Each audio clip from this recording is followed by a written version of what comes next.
What's good, my friends? This is the most interactive sports talk show anywhere. It's Offsides. Marc, Ron, and Diesel, and we are the Fan Upstate rolling on until 7 o'clock p.m. today.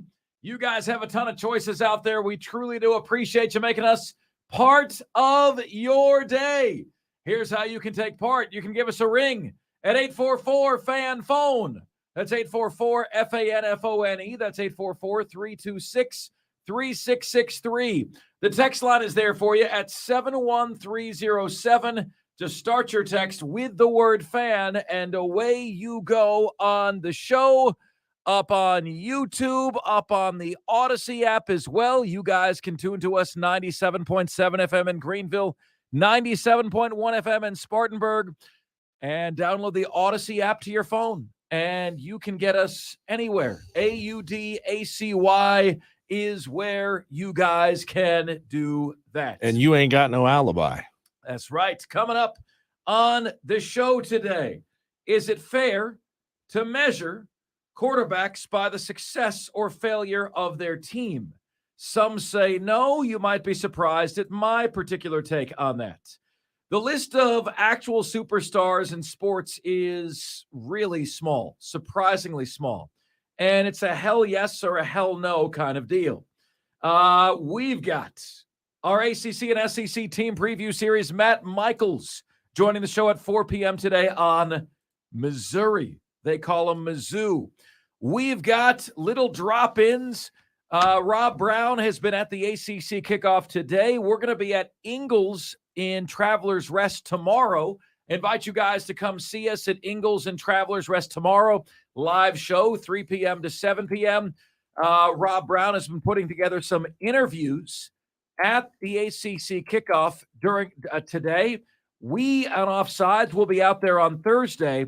And folks, excited about this. I have been informed today that Dabo Swinney and Cade Klubnik will be joining the Fan Upstate in the 2 p.m. hour on Thursday. So how is that going to work? What are we going to do? We'll record the interview in the 2 p.m. hour, those two interviews, and we will share them with you on Offsides on Thursday. What would you like to know from Dabo Swinney? I believe yours truly and Rob will be interviewing Dabo and Cade together. We might get 2 questions each, right? So we got to make them count. We got to make them good. But looking forward to that coming up Thursday at the ACC kickoff. We've got the Upstate's favorite athlete brackets. We've got the top 5 at 5. We've got Can We Stop? And we have you here on the most interactive sports radio show anywhere. As is always the case, fantastic to have you guys with us. Madcraft, Spur Daddy, already getting the YouTube chat going. We love you guys and appreciate you for that. Got some exciting news in the Upstate's favorite athlete bracket. We are tracking to have the championship matchup tomorrow, live at Ingles in Travelers Rest, 1500 Gear Highway. How exciting is it, my friends, that by the end of the week, you will know officially who the Upstate's favorite athlete is. 844-FAN-PHONE, that's 844-326-3663 is the number to get to us on the show. Let us open with this. I have for you, my friends, right in front of me, my ACC Power Poll to start the year. Now, this Power Poll, with no more divisions in the ACC, is far different from what I'm seeing in the Athlon Preview magazine. It is also far different than what I'm seeing in ESPN's Football Power Index. But it is my ACC Power Poll nonetheless. And the ACC, I'm not going to say they're on the verge of extinction, but let's just say they're entering troubled waters. They need a bridge over troubled waters. And they might just be George Clooney walking right into the perfect storm right now, where maybe there isn't room for both the ACC and the Pac-12 to survive. The Big 12 was very proactive, saw the collapse ahead of time, have been able to add BYU, Cincinnati, Houston, etc. to their league, UCF, to kind of bridge the gap and keep them afloat and get the best of the biggest names that are out there in the group of 5. I'm kind of surprised Boise State hasn't been taken yet, if I'm honest with you. Haven't been claimed yet, but there's plenty of time for that. It is my prediction, ladies and gentlemen, that either the ACC or the Pac-12 is going to be irrelevant within the next 5 or 6 years. One of those two is going to be irrelevant. Well, it's going to be dropped to group of 5 status. Yeah. When the power brokers, power teams leave the ACC, when Clemson's gone, when Florida State is gone, North Carolina, Miami, when those guys go, it'll be a conference on par with the Sun Belt in the American Athletic. 92% of college football fans, Diesel, identify as fans, primarily fans of a Power 5 school. 92%. Roughly 50% claim to be fans of one of the top 16 teams, 16 programs in America, right? So college football fans are a big school kind of front-running bunch. So without further ado, my friends, I wanted to share with you where I am with the ACC at the start of the year. For the record, I give a slight edge to the ACC to stick around in the absence of the Pac-12. I give a slight edge to the ACC.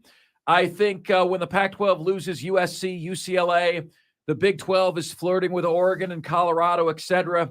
I think the Pac-12 is in a world of hurt. George Kliavkoff, new commissioner, world of hurt. And I think the ACC, you got enough brands in there that are not going to have a place to go. Let's say Clemson and Florida State bolt for the SEC. North Carolina and Duke still very valuable. Miami still very valuable. Virginia Tech got a lot of tradition and history there, right? I think the ACC's got a better chance to stay afloat.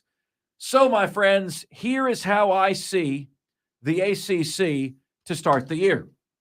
And again, we'll be out there on Thursday for Clemson's Day. I'm excited. It'll be my first chance. I have spoken to Dabo on a number of occasions since we've been here in the upstate, but we have not had Dabo on the show. And so there's a lot of excitement, for that, right? A lot of excitement for that. What I will and what I won't do in the Dabo interview, we're not going to we're going to ask interesting, compelling questions about his program and about how he does things, right? The goal is that you get Dabo Sweeney on again, right? I mean, that's what we want to do. I understand that our competition, right, carries Clemson games, but carrying games doesn't mean that you're affiliated with the university. See what I'm saying? It doesn't mean that in any way, shape, or form. From hearing from many of you guys, we know that you value the unbiased coverage that we give you as the only place for unbiased coverage. You're not going to get unbiased coverage at our competition. You're not going to get unbiased coverage about the Gamecocks in Columbia, but you can get unbiased coverage here, which is why we do very, very well in Greenville, Spartanburg, and Anderson counties, and very, very well in Columbia. Those are always our top 2 markets in terms of downloads. So here we go, my friends. My ACC Power Poll as of this moment, counting down from 14-1. All right. In last place, I've got Virginia. I think Tony Elliott is going to need some time. I think he's got a very similar battle the one that Clark Lee is facing in Vanderbilt. He's got to convince them to reprioritize. He's got to convince them to reprioritize and convince them to invest in college football. Athlon's magazine says they're the 93rd best team in America, and ESPN's FPI says they're 72nd. They're the worst team in the ACC this year to me. Second to last place, I've got Georgia Tech, and I've got Brent Key, who you will be hearing from on the show today. Rob Brown sat down with him at ACC kickoff today. So I've got Georgia Tech second to last. ESPN's FPI says that Georgia Tech is number 65 in America, and Athlon's magazine says they're number 67. In 13th place on my ACC Power Poll, in 12th place, I've got Virginia Tech. Fry from Penn State came over a year ago, did not fare well, to say the least, Brent Pry. And this year, they're projected to be the 63rd best team in America, according to ESPN's FPI, and they are projected to be 78th in Athlon's Preview magazine. At number 11, I have got Boston College.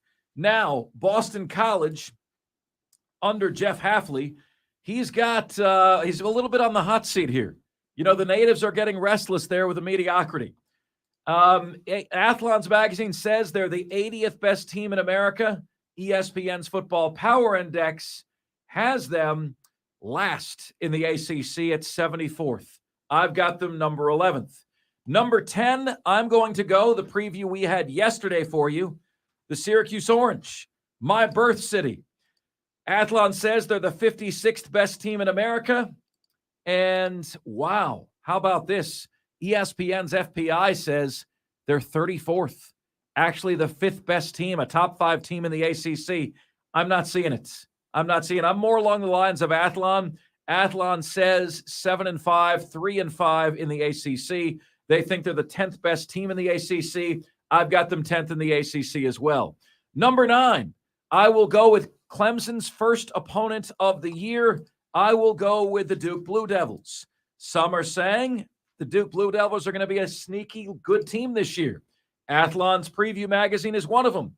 They say Duke is the 35th best team in America, 5th overall in the ACC.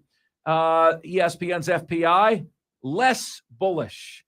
14, 13, 12, 11. They say Duke is 10th, 53rd overall in America. I am going to go Duke at number 9 in the ACC. Number 8, I'm going Louisville. Number 8, predicted to be 40th in Athlon's Preview magazine, and Louisville's projected to be 46th in ESPN's Football Power Index. I thought they hit it out of the park with their new head coach of Jeff Brom. I just think it's going to take them some time. Number 7, I'm going Wake Forest. No, Sam Hartman is not walking through that door, but I have a lot of belief in what Dave Clawson has built there. I don't think that's one player dependent. Athlon says they're number 48 in America. ESPN's Football Power Index says they're number 47 in America. Seems like a good spot for them here at number 7, just inside the top half of ACC teams. Number 6 for me in the ACC, I am going to say the Pitt Panthers. All right, they're my 6th best team in the conference. Athlon says they're number 36 in America, and ESPN's FPI says they're number 35 in America. Pat Narduzzi got off the schneid of 13 straight seasons of 5 consecutive losses the year before last, right? Last year, they finished 9-4, so they're at back-to-back seasons with fewer than 5 losses. They've taken a step up as a program. My number 5, now down to the top 5 programs in the ACC. My number 5 program is Miami. Mario Cristobal and company, they've got some culture issues there. ESPN's Football Power Index says Miami is the 4th best team in the ACC. They say they're number 29 in America. Athlon says they're number 30 in America. I'm going a little bit outside of that. I have them outside the top 4 at number 5. I don't think many realize just how much work Mario Cristobal has to do to get that program on the right track. Number 4 for me, I'm going North Carolina State.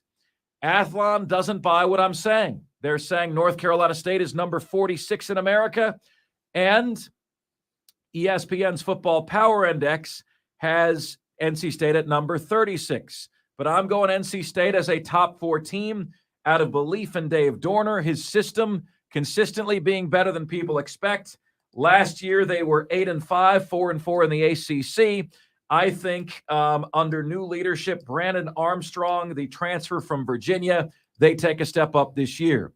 Now to my top three, and here's where we've got some surprises for you, my friends. Number 3 for me is the team picked by many to be your ACC champion. I've got them as third best in the league. Of course, I'm talking about the Florida State Seminoles, who produced third-place results last year, 5-3 in the ACC. Let's see here. Athlon says they're the 7th best team in America. ESPN's Football Power Index says they're the 14th best team in America.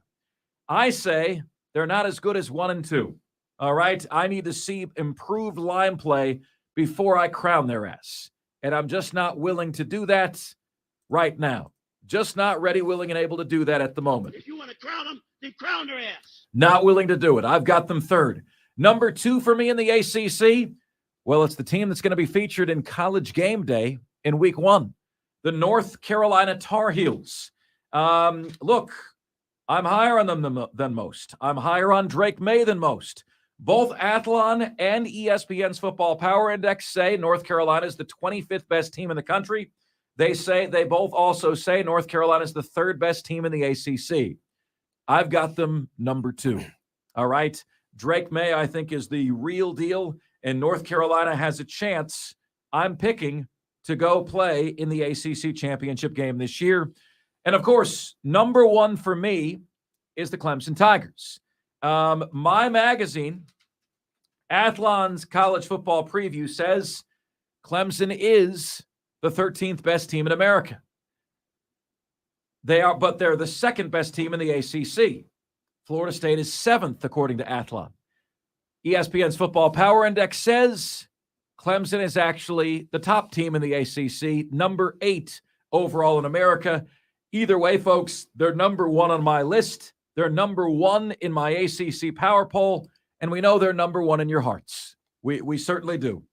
The question is, folks, similarly to what we discussed yesterday with South Carolina, somebody's wrong about Clemson. Just quite honest. Where is Clemson going to wind up this year? You know, are they going to be the ACC champs? Are they going to be the ACC champs and miss out on the CFP again? You know, there's varying levels to this, right? Varying levels. Phil Steele says Clemson is the 2nd best team in America. 2nd best team, which means that Clemson is going to make not only the college football playoff, but they're going to make the national championship game. I'm not sure if Clemson is ready for that this year, but I am sure that Clemson is in a place where they can make and vie for the playoff. I do. I think they can win the ACC. I think they can make the college football playoff, and that's where I think they are right now. All right?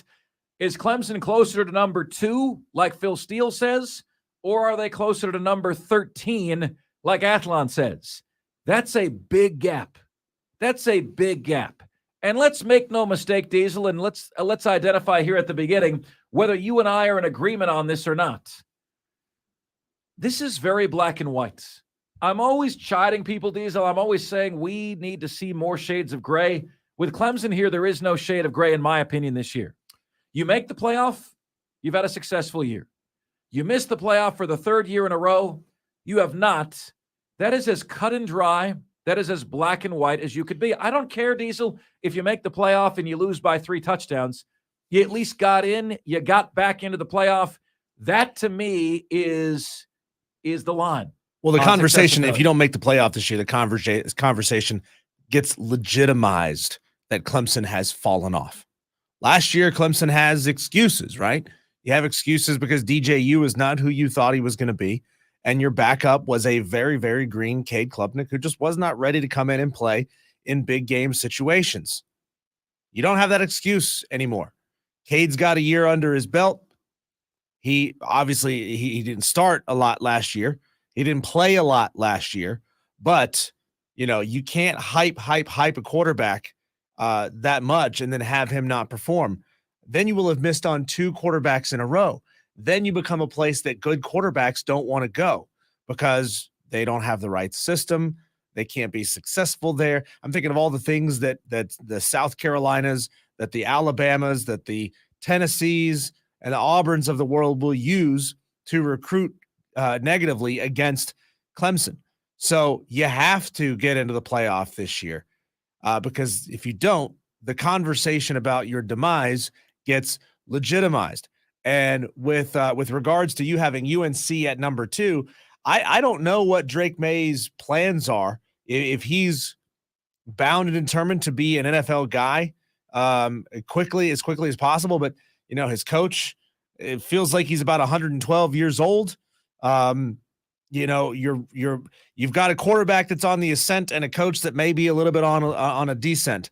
So there's a lot going on there in Chapel Hill, and they don't always recruit the best players. They're not getting the elite skill guys. They are a Power 5 program that has to do more with less, and that is a difficult prospect. You can jump up and look great one week, and then you can fall flat on your face the week after that. Spur Daddy says on the YouTube channel, wow, Marc has the Tar Heels number 2 in the ACC. They'll fall down that list after that thrashing in Charlotte to the Gamecocks.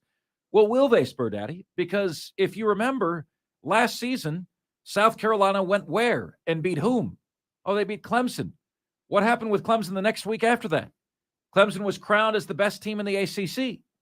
So what we learned last year was the 6th, 7th, or 8th best team in the SEC was better than the top team in the ACC, which is why we call them the All Cupcakes Conference.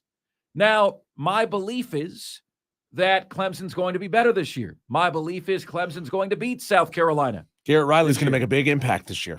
But South Carolina potentially beating North Carolina in week 1 doesn't necessarily mean I'm wrong by having North Carolina number 2. I will say this, Diesel, the fact that there are no more divisions really helps Clemson and Florida State, so one isn't knocked off. You were, like Sebastian says in Little Mermaid, completely hopeless child. When you lost that game with those teams supposedly really good, you got to rely on the other team losing twice if you're in the same division. Now you just got to be one of the top 2 teams in the league. Well, it also puts you in a position where your opponent in the ACC championship game, whether you're Clemson or Florida State, if you are playing the other one, you are going to have a respectable opponent. Nothing against North Carolina and the name that they have, but it just doesn't mean a whole lot to the pollsters in the college football playoff committee when you beat North Carolina in the ACC championship game. It doesn't matter even what the spread is on those games. They look at it and say, well, you should beat North Carolina easily. You're Clemson. You should out-talent them. Doesn't matter how good they are. So it gives you an opportunity for a really vital data point there at the end of the season. And obviously, if you win that game in impressive fashion, even if you lost a game earlier in the season, it all but assures your spot in the playoff. 71307 on the text line is where you can get to us on the show. That is our power poll for the ACC heading into the 2023 season. Where did we hit? And where, my friends, did we miss? Off and running on a Super Tuesday edition of the show. Are we here on Offsides? Coming up next, can you credit or blame a quarterback for the team's success? We'll tackle that when Offsides continues. We are the Fan Upstate.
It's Offsides, Marc, Ryan, and Diesel. We are the Fan Upstate, rolling on until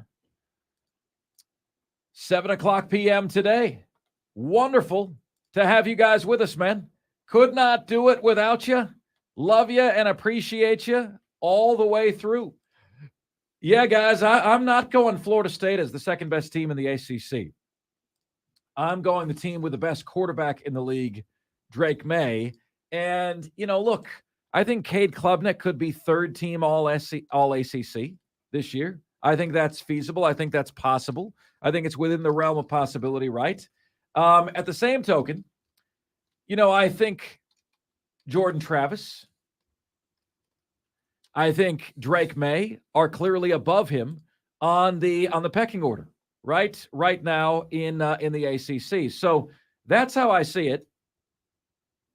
And I wonder how you guys come out on that as well. 71307 on the text line is where you guys can get to us on the show. Folks, I want to shift gears here to this topic.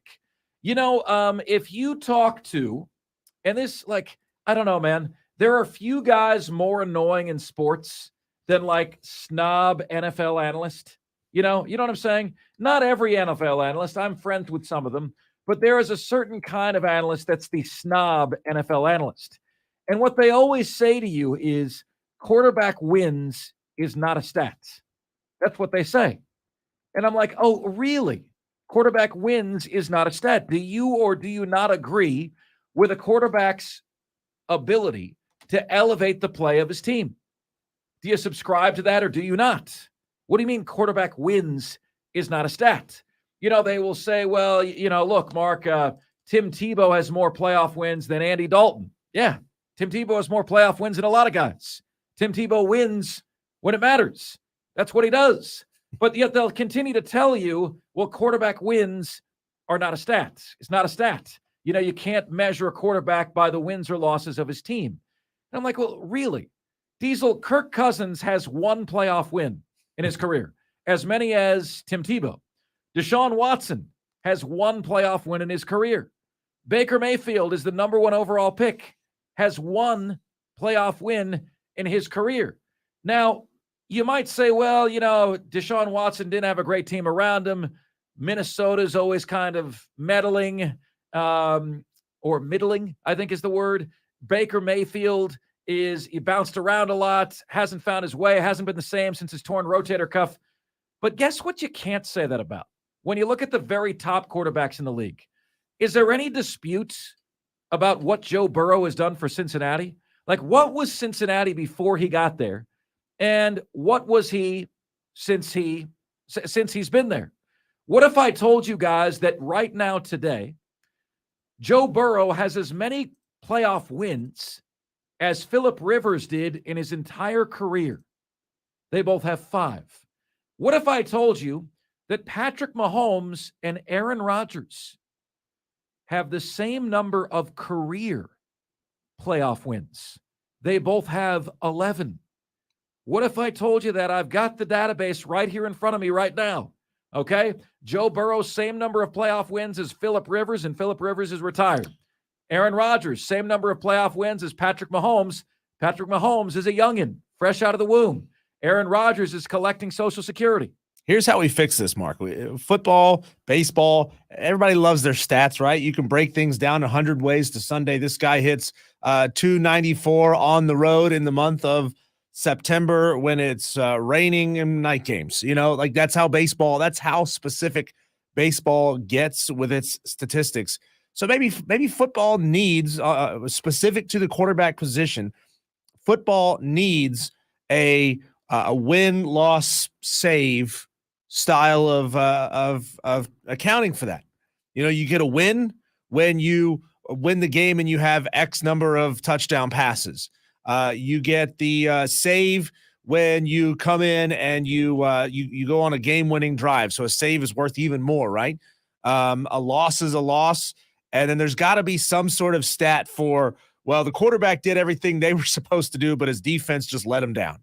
Right? He went out there and he threw 3 touchdowns and scored 28 points, but his defense gave up 35. Well, that's not really the quarterback's fault, is it? So there's got to be a name for that stat. I don't know what you call it, but there should be. There should be 4 ways of breaking down a quarterback's win or loss in an NFL game. So, guys, my question to you guys is it fair to measure a QB in part by the results of his team? Yay or nay? 71307 on the text line, or you can give us a call at 844-FAN-PHONE. That's 844-326-3663. Is it fair to measure a quarterback in part by the results of his team? I got another one for you here, Diesel. Here are the quarterbacks that have 11 career playoff wins or more. 11 career playoff wins. Now, you tell me what they all have in common. Aaron Rodgers, Roger Staubach, Troy Aikman, Patrick Mahomes, Brett Favre, Ben Roethlisberger, Peyton Manning, John Elway, Terry Bradshaw, Joe Montana, and Tom Brady. What do they all have in common? They're all either already in the Hall of Fame or surefire Hall of Famers. Are you going to tell me quarterback wins is still not a stat? You going to hit me with that nonsense? Quarterback wins isn't a stat? Every single quarterback that has won 11 or more playoff games is a shoo-in, is a freaking shoo-in to make the Hall of Fame or is already in the Hall of Fame. Every single one, okay, are either going to the Hall of Fame or already in there.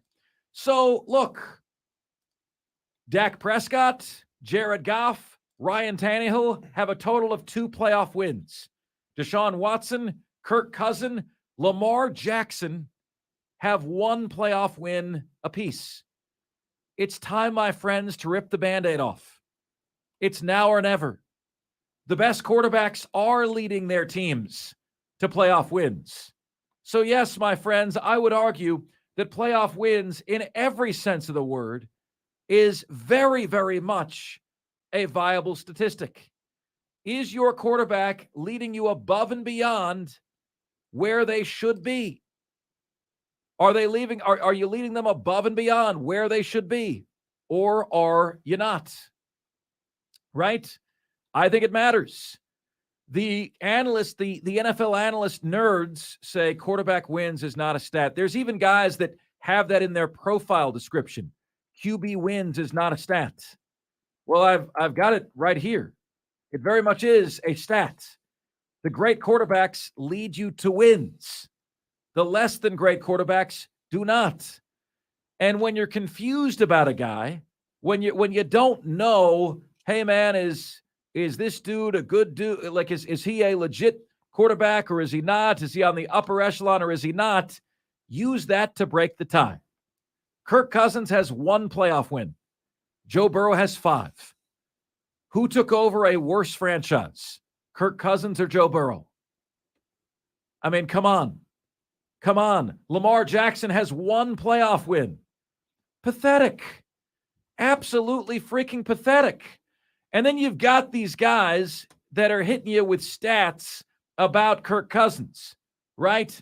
Oh, Kirk Cousins, have you seen what he's done? Kirk Cousins has these unbelievable statistics, and he's led his team to some great things. And he's, folks, the reality is Kirk Cousins, okay, completes 68% of his passes. That's first in the NFL. Threw for 20,000 yards the last 5 seasons. That's 5th in the NFL. Threw for 153 touchdown passes the last 5 years. That's 4th in the NFL. Has a passer rating of 101 the last 5 years. That's 5th in the NFL. And you know what I would say? Despite all of this, what do you have to show for it? What do you have to show for it? What's in your trophy case, Kirk? What's in there? Diesel, it would be like saying, man, we got a sports radio show that has ratings, and it has engagement, and it has downloads. How much money do you have on the show? 0. You know, Diesel, I can name a show for you that fits that bill. I'm not going to name it. It's a show from another city, and the host is one of the most talented hosts in America. But he's such an a-hole that no businesses want to do business with him. It's considered a black eye if you endorse that guy. And so he keeps losing his job despite the fact that he's got great ratings, great content, right? because he doesn't have the most important thing. He doesn't have the revenue. Kirk Cousins and all these stats have produced one playoff win. GTFO with this. Get out of here with this. It's a bunch of garbage. Either you're producing when it matters most or you're not. Dude, why do you say Brett Favre's name weird? Why do I say that weird, Diesel? Do you know? Brett Favre? Brett Favre came from something about Mary. That's exactly right. Yeah. That's exactly right. Brett Favre. Not to be confused with John Favreau. That's right. Texter says, Mark Ryan, how many playoff wins does Brad Johnson have? I'm so glad you asked. Brad Johnson has 4. 4 career playoff wins for one Brad Johnson. Dan B seemed a little bit perturbed, questioning whether or not Steve Young got to 11 wins. Dan, he did not. He got to 8 playoff wins. Yeah, 8 playoff wins for Steve Young. Now, look, there are guys with fewer than 11 playoff wins who will make the Hall of Fame, right? But everybody at 11 playoff wins or more is either in the Hall of Fame or a surefire Hall of Fame. Mark, being great in the regular season but losing in the playoffs is like having warning track power in baseball. Oh, yeah. Yeah. Like, you can get it close. You can get it to the track, but you can't get it over the fence. You can't seal the deal, man. And like in the end, what matters? How does that matter if you can't actually seal the deal, right? And so, yeah, you know what I say? Quarterback wins is 100% a stat. And number 2, Deshaun Watson, Kirk Cousins, and Lamar Jackson, the pressure's on. 1 playoff win apiece. That's pathetic. Dak Prescott, Jared Goff, Ryan Tannehill, you guys have 2 playoff wins. The pressure's on. Now or never. Time to rip the Band-Aid off. And when you want to tell me it's a team game, I'm going to point you to Joe Burrow. I'm going to point you to Patrick Mahomes. And I'm going to say, well, what about those guys? What about those guys? Are you really great if you're not producing when it matters the most? At money time. Kirk Cousins is not. I don't want to hear about Kirk Cousins' greatness. I don't want to hear about that. I love Tim Tebow. He's got as many playoff wins as Kirk Cousins does. Joe Burrow has as many playoff wins, 5, as Phillip Rivers.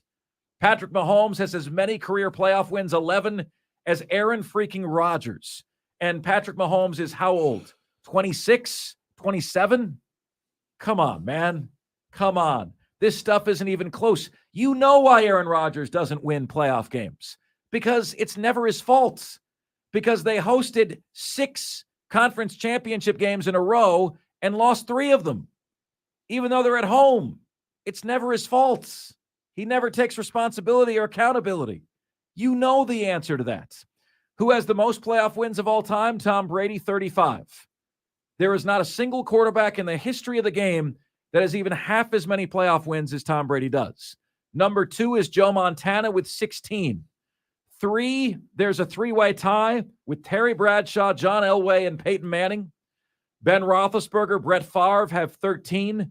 Then you've got Patrick Mahomes, Troy Aikman, Roger Staubach, and Aaron Rodgers at 11. Don't tell me QB wins is not a stat. It is 100% a stat. It's only not a stat for those people that don't value things like leadership and elevating your team. Those people that want to tell a whole story by numbers on a piece of paper. You guys know we always say stats are like bikinis. They show some things, but clearly not all.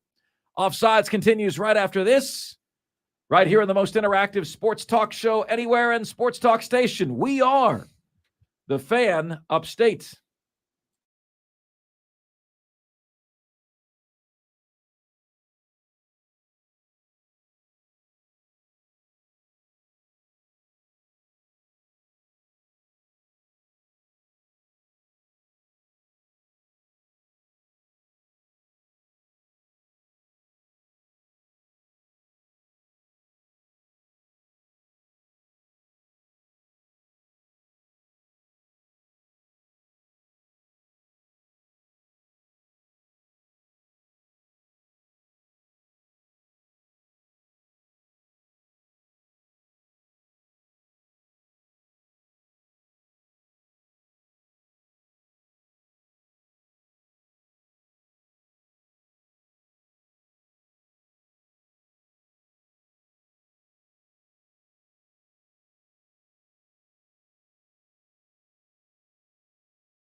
It's Offsides. Marc, Ryan, and Diesel. We are the fan upstate. Rich in Chicago's hanging on. Hey, Rich, got a minute or two for you, bud. What's good?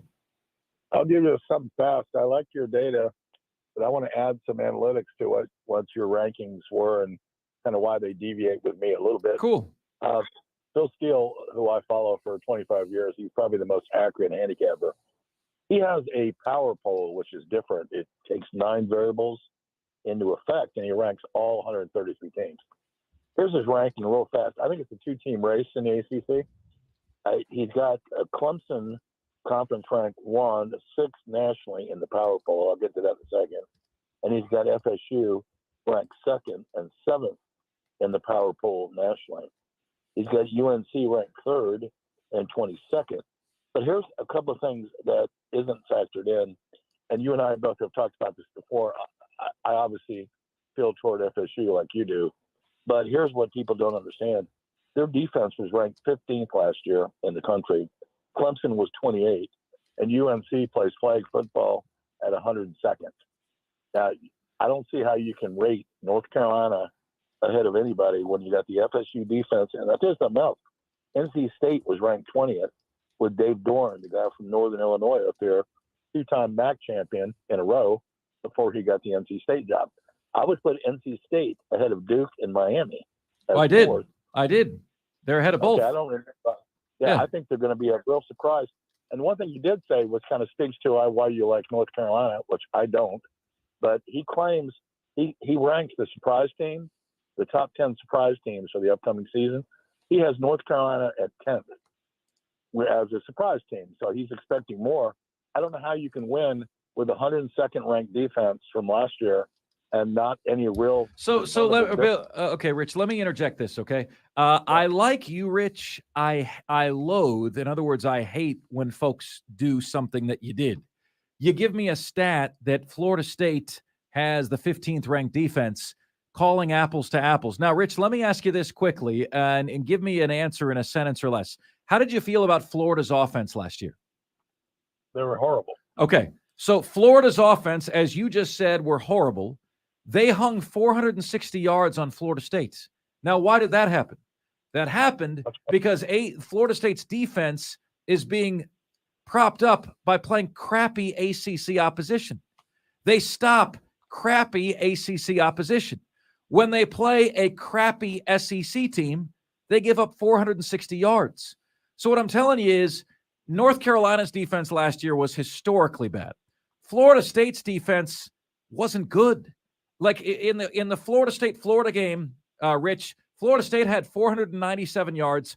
Florida had 460 yards. The final score was 45-38.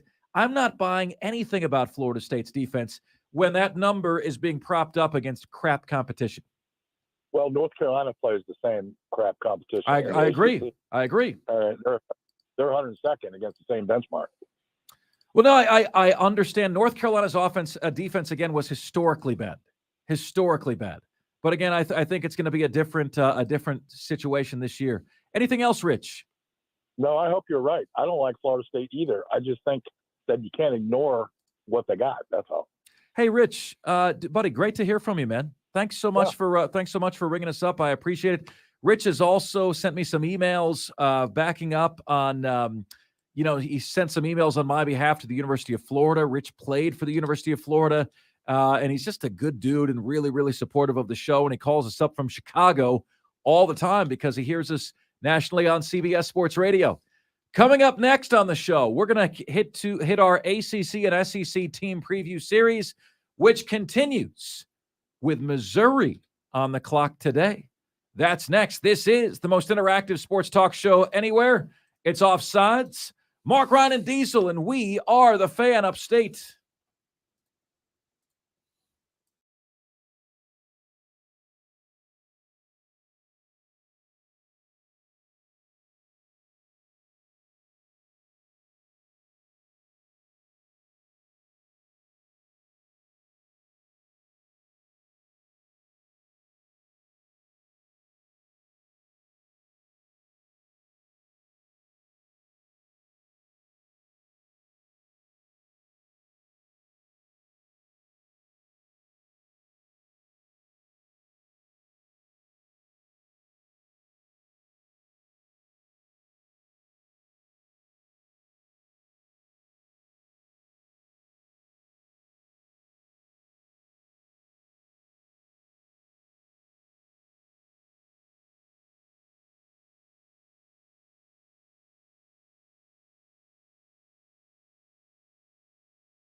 What's good, my friends? This is the most interactive sports talk show anywhere. It's Offsides, Marc, Ryan, and Diesel, and we are the Fan Upstate, rolling on until 7 o'clock p.m. today.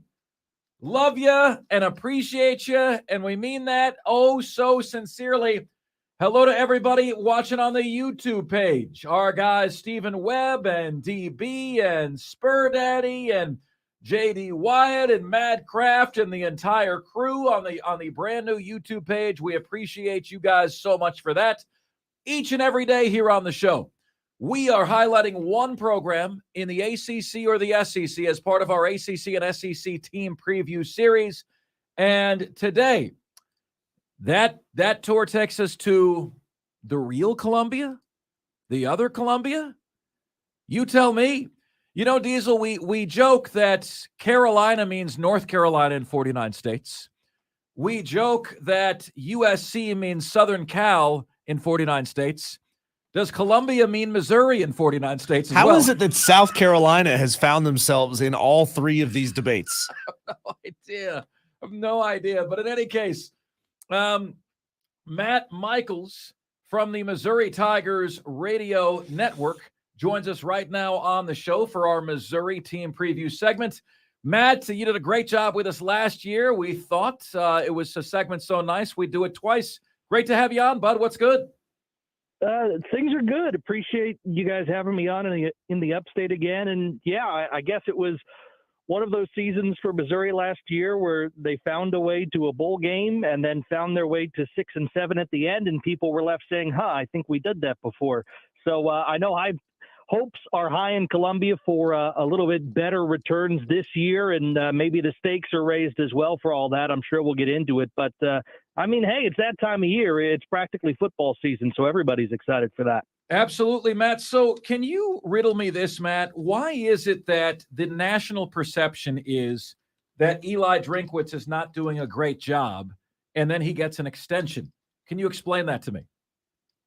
Well, I think that there are a couple of things in play there, and one of which is the fact that the team has gone to a couple of bowl games in consecutive seasons, and then they didn't find a way to win the bowl game. You do that, you leave the down taste in some people's mouths at the end of things. And of course, they're competing in the Southeastern Conference, and you take in the rigors of that and you think, well, maybe there's not been this level of excellence that fans might remember from the Gary Pinkel days.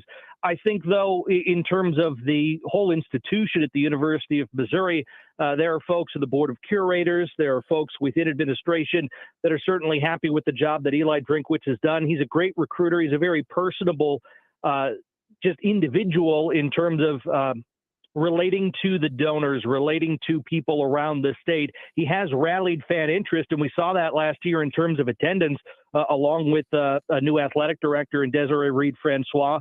I think the combinations of a little bit more excitement on the field, certainly on the defensive side, and some new things they were doing in the stands, got attendance to make a big jump. I think it was the biggest jump in the SEC last year in terms of 21 to 22, and they're hoping to have a similar sort of results from 22 to 23. So I think all those things combined to make it an extension for Eli Drinkwitz, but he came out and readily admitted, you know, the stakes are raised for me, and we can't be having seasons where we feel like we're in the middle of the pack anymore. We have to excel. So there are certainly expectations on.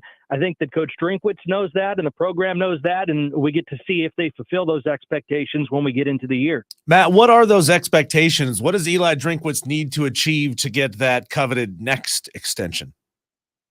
Well, I think that, you know, just making it into a bowl game or having these midseason struggles and finishing strong as they've done the last couple of seasons, it might not be enough. You can't play that game forever in the SEC when people are devoting, you know, millions and millions of dollars to try to put wins on the board at the end of every week. So I think that everybody hopes for a winning season for Eli Drinkwitz. I'm not the person who can say for sure in my crystal ball what will happen with record X or record Y, but I do think that Missouri fans are looking for that winning sort of season, and they have a schedule that sets up pretty favorably at the start of the year for that. They won't leave the state of Missouri to play a game until September the 30th. They moved a game that was scheduled at Memphis to St. Louis, so it's maybe not necessarily a true home game, but it's not the true road game they were going to play. And then on the 30th, they go to Vanderbilt before October the 7th at LSU. I think optimistic Missouri fans are looking at those first 5 games and saying you could have a trip up somewhere in there, but there's a great possibility of being 5-0 going into October. And if that happens, Missouri fans will be over the moon.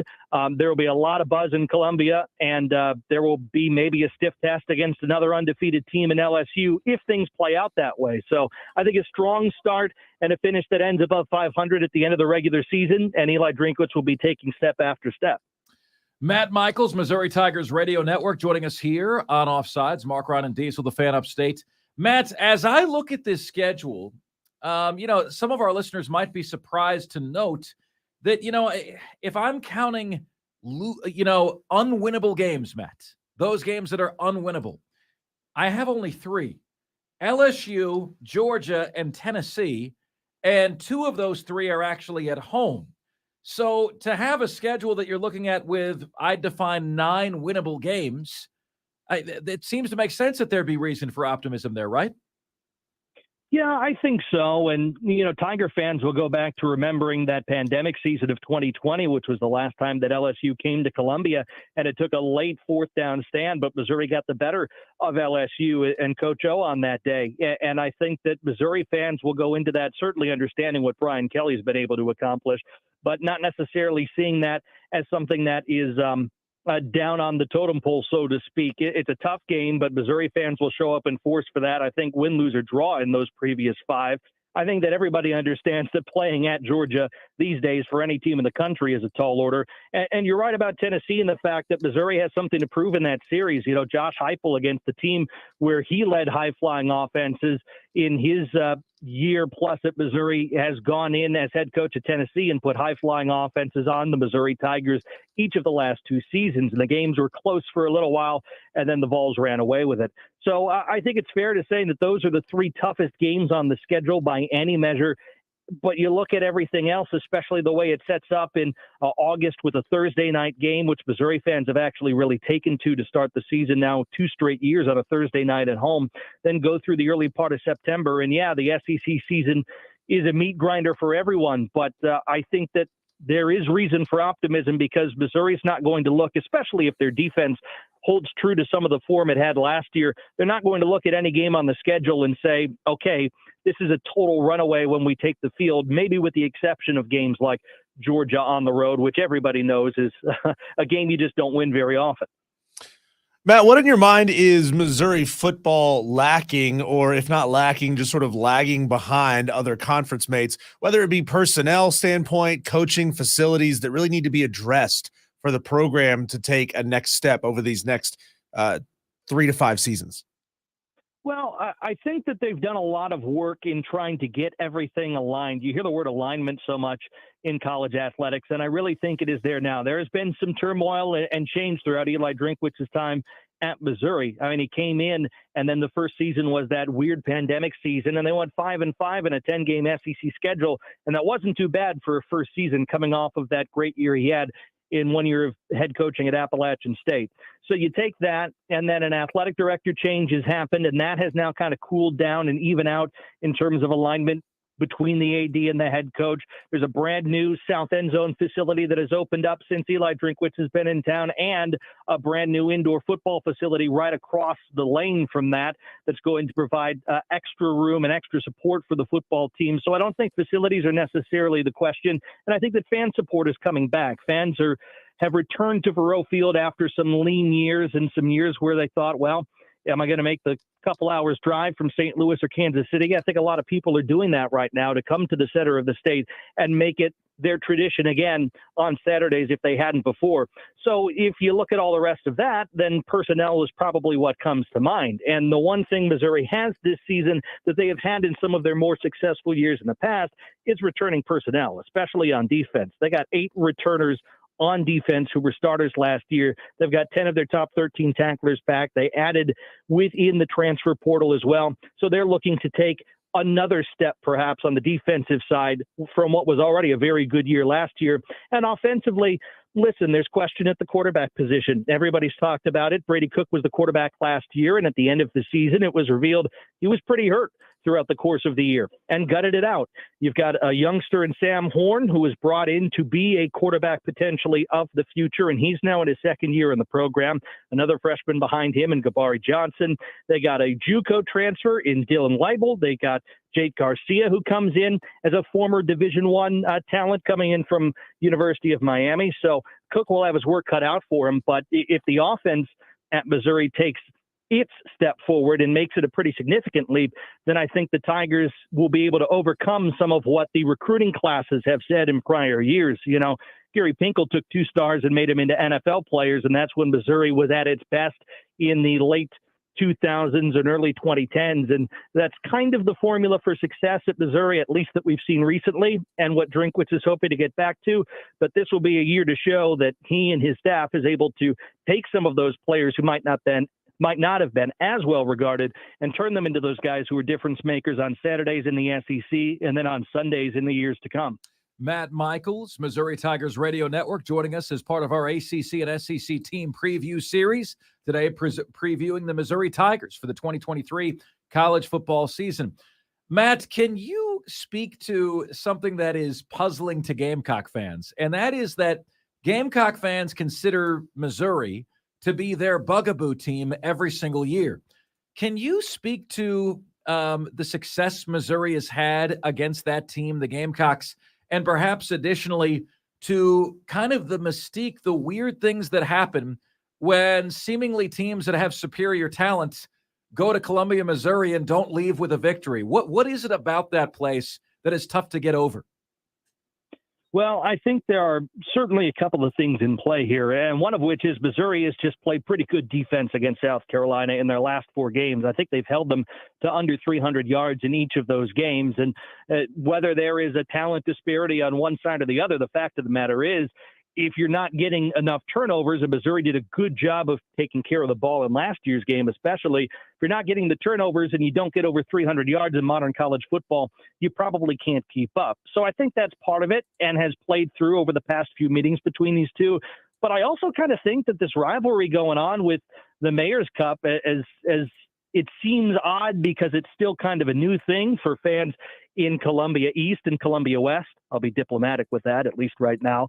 But I think it's kind of grown into something for the players, at least on Missouri's side. I know that they were really fired up to have that trophy in hand and have it as something of a rivalry between the two schools. And I think that that rivalry has grown with the fact that, yeah, South Carolina has a bad taste in its mouth because they've lost these last several games to Missouri. And I look at South Carolina and Kentucky games, at least as long as we're hanging on to the SEC East for another year. I look at these every year as the swing games for Missouri, because the years in which Missouri has found a way to defeat South Carolina and Kentucky, they find themselves in the top 3 in the SEC East, and sometimes winning SEC East championships historically, or at least that gives them the leg up. And if they don't win those games, then they find themselves struggling to try to make a bowl game and finish out the season strong at the end. So every single year where that Carolina game hits is in the middle of a season. It seems to be a pivot point. And for whatever reason, Missouri has found some of the formula for that. And to that matter, so is Eli Drinkwitz. I think that has something to do with it. Eli Drinkwitz, even in his time at App State, he hasn't dropped one to Carolina yet, and I don't think he intends on starting this season. So maybe there's something there to play into it as well. But I do think that the players taking it to heart, especially in last year's game, was something that helped lead Missouri to a bit of a victory. And if Carolina brings that same energy to the ball game this year, I can tell you one thing: we'll have a heck of a contest in Columbia Mo. Do you consider, Matt, Missouri to be a natural fit in the SEC? I got to be honest with you, it still feels a little awkward to me. Not saying that the play hasn't, that the caliber of play hasn't earned an SEC berth. I'll never forget what Gary Pinkel did the first couple of years in the SEC. I'm just wondering if culturally, if you guys still feel like, yeah, we feel more like a Big Ten team or a Big 12 team than truly being Southeastern Conference born and bred. Well, I think that there are fans on all sides of that. I still believe that there are fans who feel, and Columbia, Missouri does have the feel to people who live and work in this area, as I do, that it's a Midwestern state and a Midwestern sort of town. It does have that sort of vibe. I don't necessarily clarify it as a Big 10 or Big 12 kind of vibe on game days, but it is, sometimes it just has a different feel than 100,000 people in the stands. And for as far as the eye can see, RVs. I mean, the Zoo fans do their tailgating, and ask the ones who show up at Arrowhead Stadium every Sunday. Sometimes they do the double between Saturday and Sunday when the Zoo's at home. So there's a lot of passion there. But I do think that as time has gone on, the bonds have grown. And you see Missouri fans looking forward to, as we were talking about, the South Carolina game or the Kentucky game as one that raises their dander. Will it ever be the same as games against Kansas or Oklahoma, or even going way back to the days of the Big Eight, Nebraska, who a lot of Missouri fans would like to play? It probably isn't doing that yet and may not do it for some time. But I think for fans, especially who are coming up with the SEC, and maybe some of those younger fans, I see it in the student sections all the time, which have grown over the last 5 years. I think there was a bit of a dip there for whatever the reason was. And now you see a very engaged student body. I think the current administration has done a good job of that. And the rivalries that they know are increasingly rivalries against Florida and South Carolina and Kentucky. So as time goes on, I think we'll start to see that change. But, I mean, you're right. There are people who still look at the Big 10 and the Big 12 and say, well, maybe we fit over there. But you know what? If Missouri is winning a ball game somewhere down in the Southeastern Conference on the road and it's the fourth quarter, everybody in the state of Missouri is an SEC fan. I can promise you that. Matt Michaels on the Missouri Tigers radio network with some wonderful insight on the team that he covers, the Missouri Tigers in the SEC. We will see what 2023 has in store for Missouri. Matt, great catching up with you, man. Thanks so much for the time, as always.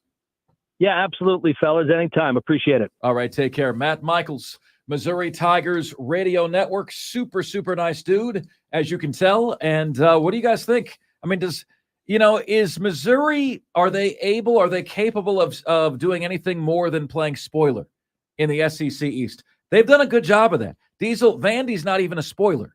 You know what I mean? Vandy spoils a mediocre Florida season, but they're not even spoiler. Missouri is a legit spoiler. They can foil Florida, Missouri, Kentucky. They can foil Florida, South Carolina, Kentucky, right? Tennessee. They're good enough to spoil. Are they good enough to be above that? I'm surprised at Matt there for going to bat for Eli Drinkwitz, saying the fan base is really behind him, and they kind of like the cut of his jib, because I can tell you flat out, there aren't a whole lot of people in Boone who have favorable opinions about Eli Drinkwitz. Well, he also is on the Missouri Tigers radio network, Diesel. Also true. Yeah, you can't go out there and publicly talk smack. Yeah, you can't do that as well. All right, my friends, are you guys ready? Are you ready, my friends? Because it is time when we come back for the Upstate's favorite athlete bracket, Final Four matchup. We have our first entrant into the championship matchup, which is slated to take place tomorrow. We'll tell you who that is. We'll introduce today's matchup for you. We will open the voting and so much more when Offsides. Marc, Ron, and Diesel continues right after this. We are the Fan Upstate.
It's Offsides. Marc, Ryan, and Diesel. We are the Fan Upstate, rolling on until 7 o'clock p.m.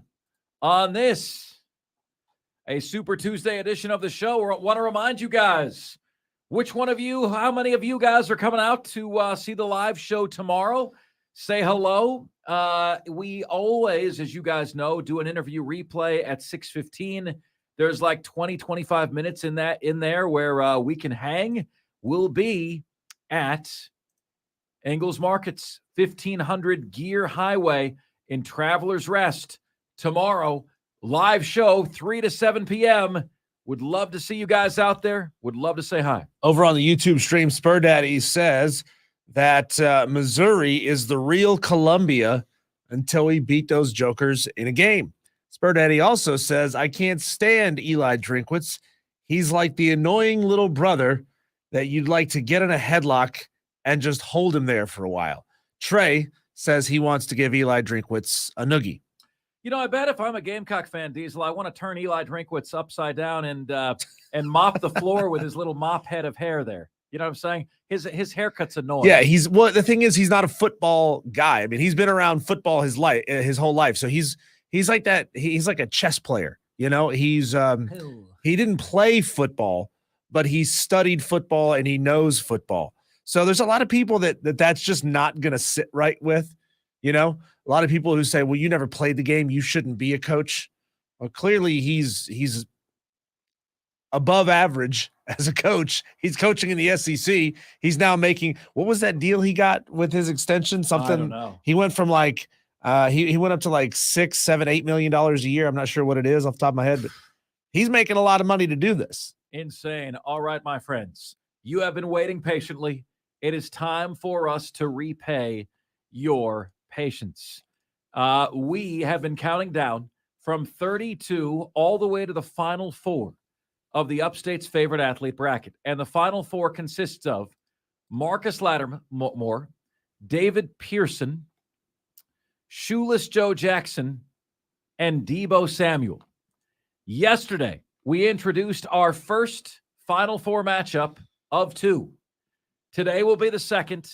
Tomorrow, slated to have our championship matchup to determine the Upstate's favorite athlete. And then in this time slot, 2 days from right now, you will know who the Upstate's all-time favorite athlete is. No disputes, no controversy, no further questions. The voting last night was awesome, and it went through the night. And I don't know, Diesel, if people were listening to us on the radio yesterday, but you know, the Facebook vote yesterday was massive.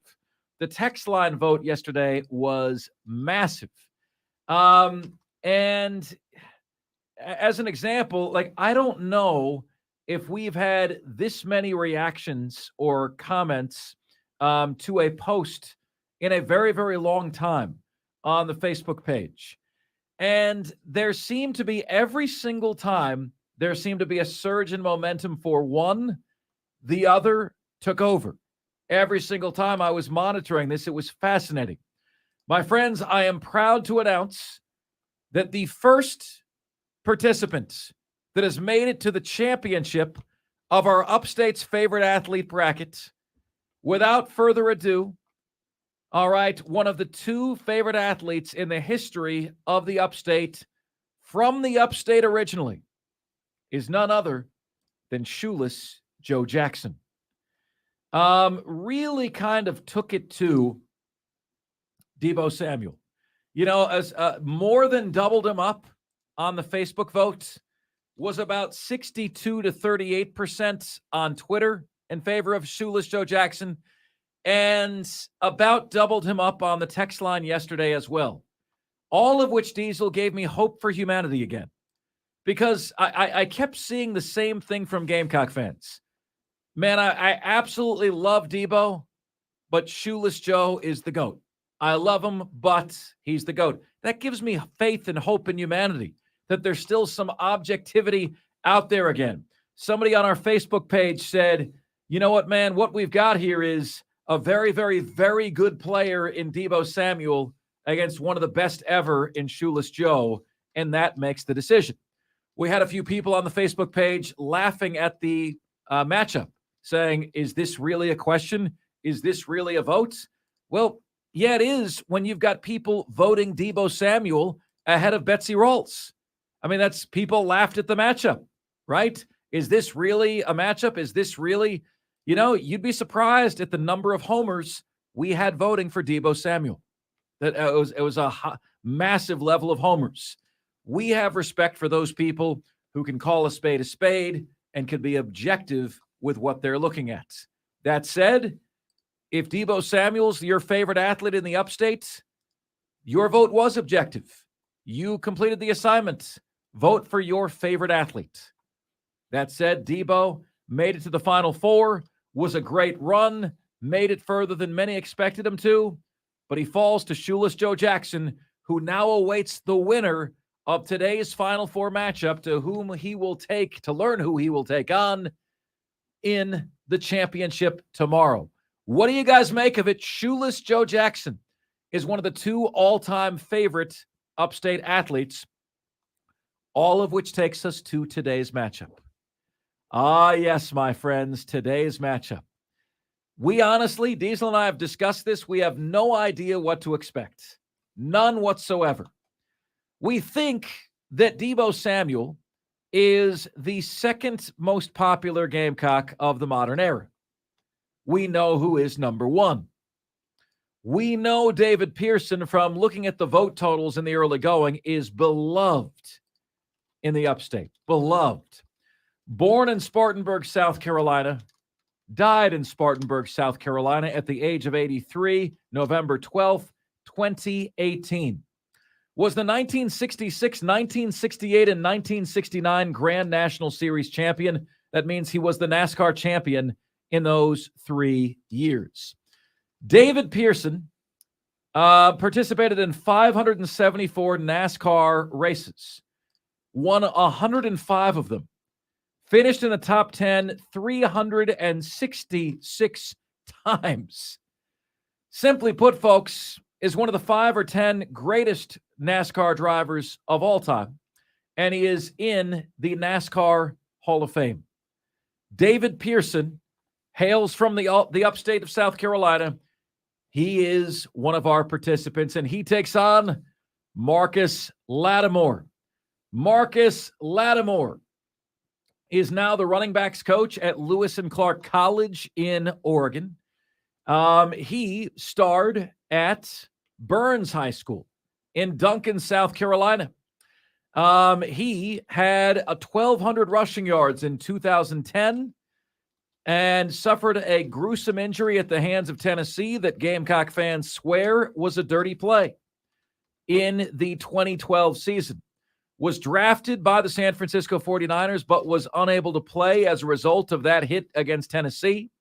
He was a second-team All-American in 2010, second-team All-SEC in 2011, first-team All-SEC in 2010, doer of many good deeds in the upstate community. His name is Marcus Lattimore. And my friends, the voting for you in the Final Four of the upstate's favorite athlete bracket is open right now. David Pearson, Marcus Lattimore, your votes to determine who takes on Shoeless Joe Jackson for all the marbles tomorrow. Can you believe it? We are here. It is Shoeless Joe Jackson against the winner of David Pearson or Marcus Lattimore. So how do you vote? 71307 is how you get to us on the text line. What does that mean? You open up your phone. You go to the text screen. You type in the number 71307. That is the number that you are texting to. You hit enter. You write the word fan as the first word of your text. So your text will read fan David Pearson or fan Marcus Lattimore. You hit enter. We receive the text. Your vote counts. 71307 is where you can get to us on the show. Are you voting for David Pearson or are you voting for Marcus Lattimore? Let us have your votes. Let's see here. The votes are flooding in. Texter says Silver Fox. I can't imagine that means Marcus Lattimore. Texter says David Pearson. Wolverine Joe says David Pearson. Texter says David Pearson. Another texter says David Pearson. Spur Daddy says, as much as I love Marcus Lattimore, I've got to go with the greatest NASCAR driver ever, the Silver Fox, David Pearson. Tony Leister says David Pearson. An anonymous fan says Marcus Lattimore. Texter says NASCAR man goes vroom. Texter says David Pearson. J.D. Wyatt says, got to go with the guys on the stream, David Pearson. Texter says David Pearson. Madcraft says David Pearson. Texter says David Pearson. Gilligan's Island says David Pearson, a.k.a. the Silver Fox. Gentlemen, ladies and gentlemen of the upstate, I can see where the early vote is going. The danger for you guys is the whippersnappers on Twitter don't know who David Pearson is. And if they get a hold of the votes, you lose. So the best thing you can do to ensure that we've got a great upstate votes and we're not being overtaken by different cities that are not in the upstate, cities like Columbia or elsewhere, is get your friends, your family, your sisters, your cousins, get everybody to jump in on the text line and vote for David Pearson. Diesel, it is David Pearson against Marcus Lattimore. We're either going to have a new school, old school final or an all old school final. David Pearson, Shoeless Joe Jackson.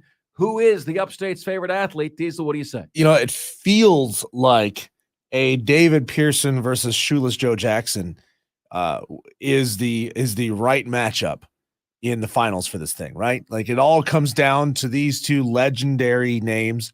And I'll say it again, the same way I said when we had Marcus Lattimore advancing past Jim Rice, is I don't feel right about having a could have been as the upstate's favorite athlete.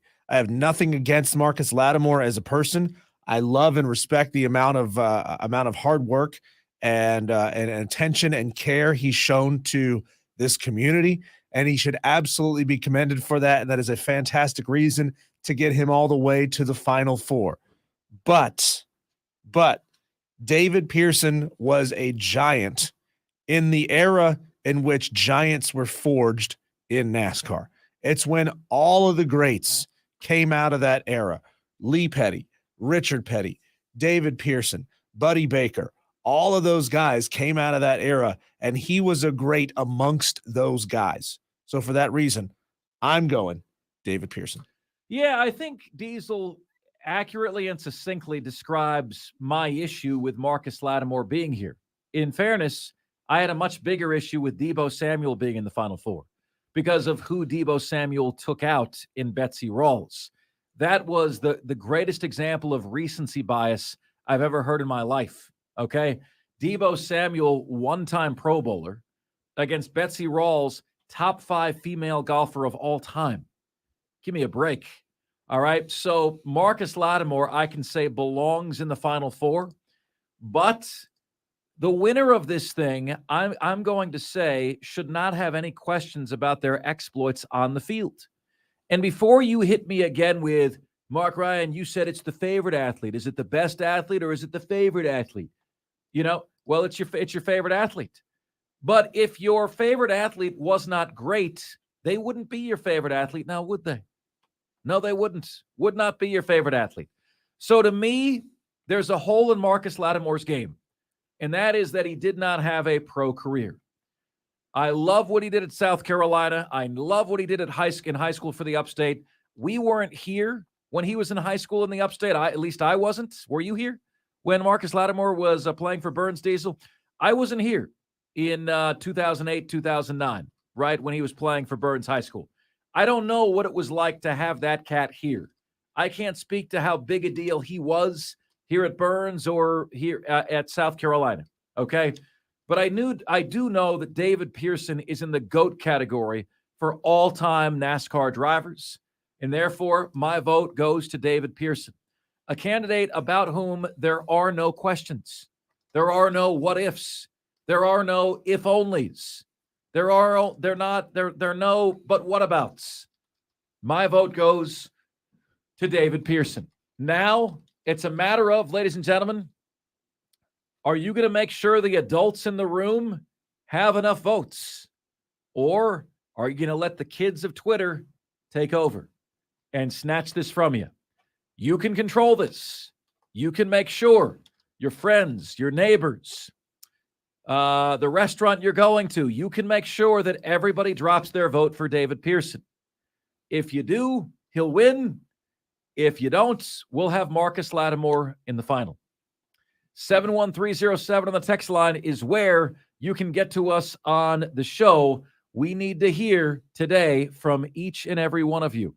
And coming up next, Rob Brown had a chance to sit down with new Georgia Tech head coach Brent Key today. We'll share that interview with you when Offsides continues right after this. We are the Fan Upstate.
All right, earlier today, Rob Brown of the Rob Brown Show. He's in Charlotte for the ACC kickoff today, tomorrow, and Thursday. I'll be there Thursday for Clemson. We have a sit-down scheduled with Dabo Sweeney and Cade Klubnik for Thursday. Very excited about that. Earlier today, Rob Brown spoke to the new head man of the Georgia Tech Yellow Jackets, Brent Key. Here is that interview. The head coach of the Georgia Tech Yellow Jackets, the Ramblin' Wreck, Coach Brent Key. How are you doing, Coach? Doing good. How's it going? Great, man. Great. Thanks for taking a couple of minutes. How's media day treating you so far, bud? Good. I'm glad to hear it. Yeah, cooled off a little bit. A little hot early on.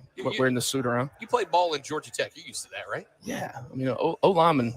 That's what y'all do. We're gonna sweat regardless. You brag about it, yeah. right? I love it, man. Let's start there. You played 4 years starter at Georgia Tech. At one point, I mean, you've kind of bounced. You were at UCF, you've been in Alabama, and now here you are coaching at the school you played for. What's that kind of like for you? I hadn't really had time to sit back and think about it. People ask, well, if you had that aha moment, and, how does it feel? I mean, it's a job, and it's a job that I have to do. That I take a lot of pride in.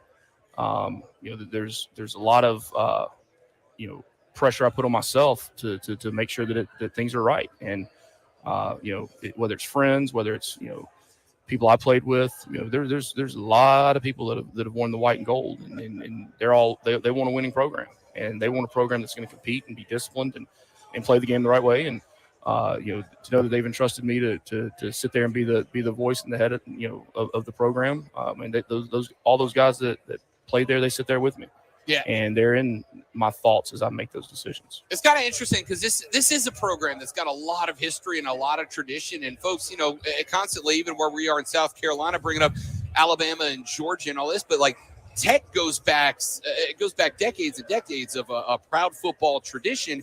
And I truly feel like this program is pointed in a new direction, in a positive direction. Do you guys within the program kind of feel that momentum? Yeah, we do. I mean, hopefully everyone's got their heads down and working every day. That you don't look at the end goals and the insight. I mean, we don't. You'd love to sit there and say our number one goal is to be champions. Well, yeah, I mean that's easy to say, but are we going to put the work in? Are we going to put our heads down? There's so much work to be done that if you get any of the distractions that allow you to lose focus on what you have to get done, it's not going to lead to a good outcome. So, we have a great history, very proud history. But to kids nowadays and kids that we recruit, I mean, history's yesterday. Things where we think 20 years ago, I mean, that's so far in the past for them. So you've got to become relevant now, and that's where we're at, and that's the goal that we're working towards is relevance now. And when you talk to recruits and you're recruiting guys throughout the South, because we're going to recruit the state of Georgia, and we're getting into the state of South Carolina that has had a lot of success for us in the past. But again, that's the past. So now to start that up again and become relevant now is what's important. We are talking to Brent Key, head coach of the Georgia Tech Yellow Jacket football program. And we were talking to one of the guys who covers y'all for 24/7 earlier. And we were talking about the Paul Johnson days, a couple of years under Jeff Collins. And I said, from my perspective, Georgia Tech had almost the feel like we had this pride history and we're kind of staying with that feel. And it really does feel like this is a program that's kind of emerging into the contemporary, the modern era of college football.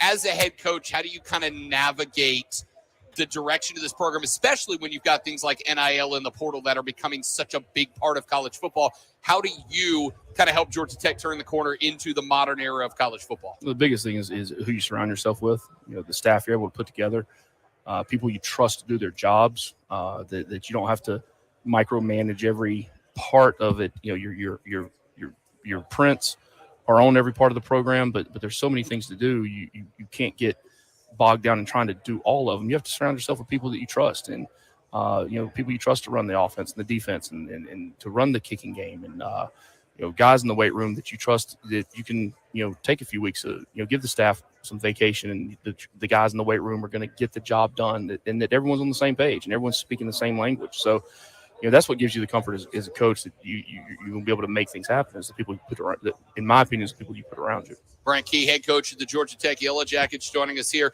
on the Rob Brown Show and the Fan Upstate.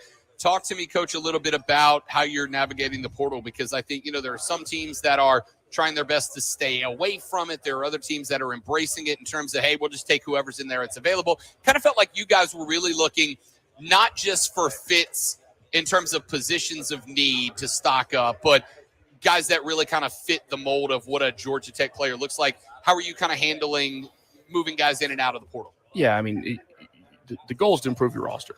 That's what recruiting is about, is improving your roster. Well, it's no different than the National Football League. I mean, it's not just the draft, there's free agency. Well, how are you going to use free agency in that league? And, same thing in the portal. So you look at it and say, okay, well, you can major in the draft and then use free agency as a way to supplement your roster. Well, you can major in the high school recruiting and use the portal to supplement your roster. There's people that have used free agency to go out and get 3 players in the NFL, win a championship, and the team erodes then afterwards. There's been examples of that in the last 5 years. Well, same thing can happen in college football, and that's the way I look at it. And the model I kind of look towards is the way that free agency is used in the NFL. And we want to build a foundation to build a team that has success for a long time. So being able to supplement needs in the portal, I think, is an important part of our process and the way we're doing things. Last one, and then we'll let you go, Coach. I mean, I think it's easy when you ask coaches what your goals to say all conference championship, division championship, national championship, et cetera. But if I had to ask you as a culture, what's the goals for Georgia Tech in terms of building the football culture for you for the next maybe 2-3 years? Yeah, toughness, discipline, being accountable, having our guys play the game the right way. Small things matter. Offensive change, defensive change, kicking game changes. Those things all change. Schemes change. But at the end of the day, possessing the football, being disciplined, not having penalties, controlling the line of scrimmage, being efficient in throwing. I mean, those things haven't changed. Those haven't changed in 100 years. So they're not changing now. Those are the core fundamentals that we're going to instill in our program. And you love to say that's what I want to happen here, but that's what we're going to make happen. And there's no exceptions. There's no alternative. Georgia Tech head coach Brent Key speaking at ACC kickoff to our own Rob Brown. Also, Rob had a chance to sit down with Syracuse coach Dino Babers.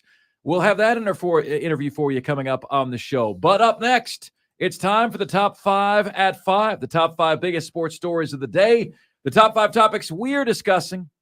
That's next, right here on Offsides. We are the Fan Upstate.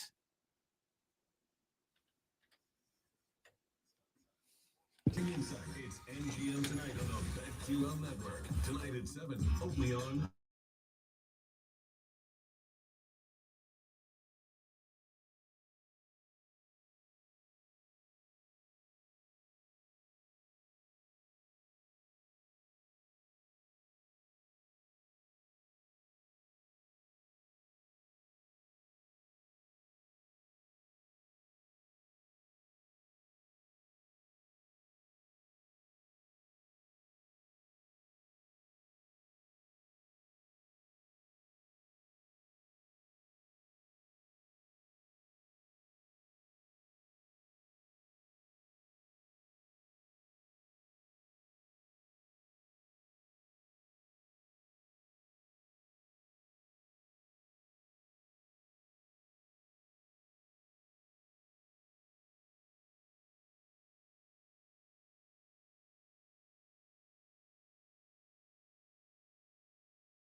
What's good, my friends? This is the most interactive sports talk show anywhere. It's Offsides, Marc, Ryan, and Diesel, and we are the Fan Upstate rolling on until 7 p.m. this afternoon.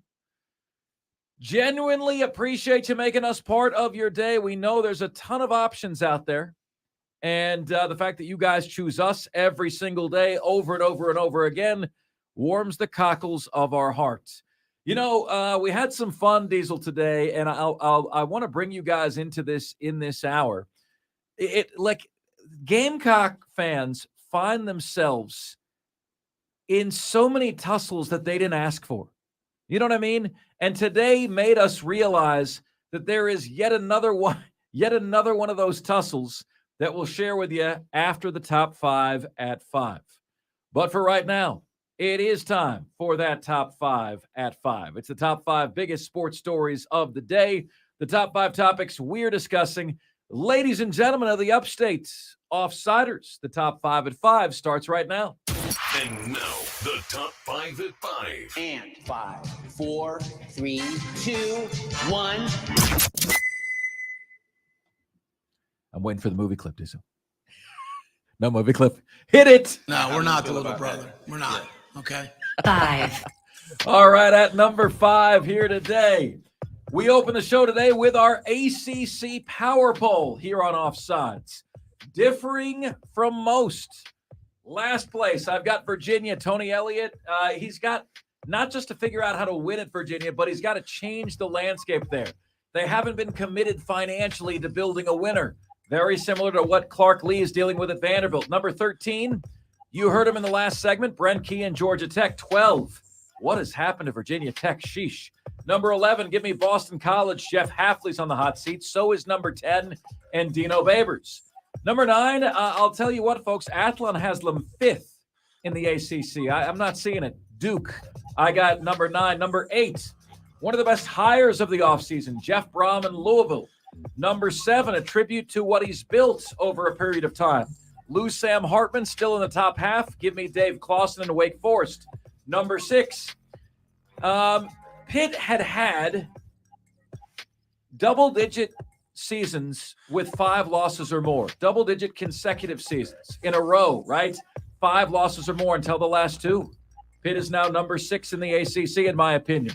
I'm going Miami number 5, a little bit lower than most, but I think Mario Cristobal has more work to do than many realize. He's got to completely rebuild and refurbish a culture that saw many players quit in games last year. Number 4, because of that culture that exists, I'm going NC State and Dave Dord and company.